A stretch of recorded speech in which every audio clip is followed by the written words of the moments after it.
The girl was being groped by a pervert on the train. What crushed her was the utter despair of seeing everyone in the car look away. No one was willing to step in. Just then, a man who looked somewhat like a gorilla, rough and unattractive, stepped forward. He grabbed the groper's wrist, and the girl was finally safe. She looked at him with deep gratitude. Seeing how cute she was, the man fell for her almost instantly. After they got off, they brought the groper to the police station. But the man denied everything. He even told the cops that Bobby was the one who had assaulted him. At that critical moment, the girl spoke up. Courageously, she described everything the groper had done to her. Yet the molester just smirked and accused her of asking for it. Oh yeah? Well, what were you wearing a skirt that short for then, huh?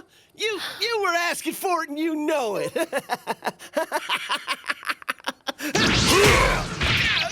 You shut your filthy hole! She was doing no such thing! Bobby, without thinking, punched him right there in the station. He didn't fully consider the consequences. He got suspended from school for a week. His friend John brought him class notes every day after school. One afternoon, Bobby's mom called up. "There's a cute girl here to see you." Bobby, well aware of his own looks, was sure it was a case of mistaken identity. But John urged, "Dude, clean up your room, quick." Before he could even start, the girl walked in. Bobby turned and froze. It was the girl he'd saved from the molester. His heart raced. John, sensing the vibe, said, "I should go," and made a move to leave. But the girl, Annie, tightly grabbed the hem of his shirt. Bobby's heart sank. He thought, she must like John, handsome John, just like all the other crushes I've ever had. Then Annie brought out a cake, a thank you for saving her. Bobby ended up eating most of it himself. When John got up to leave again, Annie hurried out after him. Bobby watched her go inside. Another unrequited love, over before it started. He was ready to sulk in silence when he heard a faint buzzing under the table. He looked down. A pink phone, Annie's. She'd left it behind. She texted later, asking him to return it at the park the next day. But Bobby completely missed the hint. He became convinced Annie only talked to him to get closer to John. Trying to be a good wingman, he did everything to give them time alone, even ducking into the bathroom to splash cold water on his face. When Annie saw him drenched, she gently dried his hair with her towel. That only convinced Bobby further. "I can't let her get hurt if John rejects her." He told Annie, "I'd love to try your homemade cakes again sometime." She lit up and immediately set a date. Later, John pulled him aside. "She's a great girl, you know, don't let this slip away." Bobby was stunned. John never talked about girls like that. He must really like her, Bobby thought. Just then, Annie, who'd already left, came running back and hugged Bobby from behind, out of breath. "I almost forgot," she said. "I don't have your email." Seeing how flustered and earnest she was, Bobby softly handed her his handkerchief. Then he wrote his contact info on a piece of paper and gave it to her.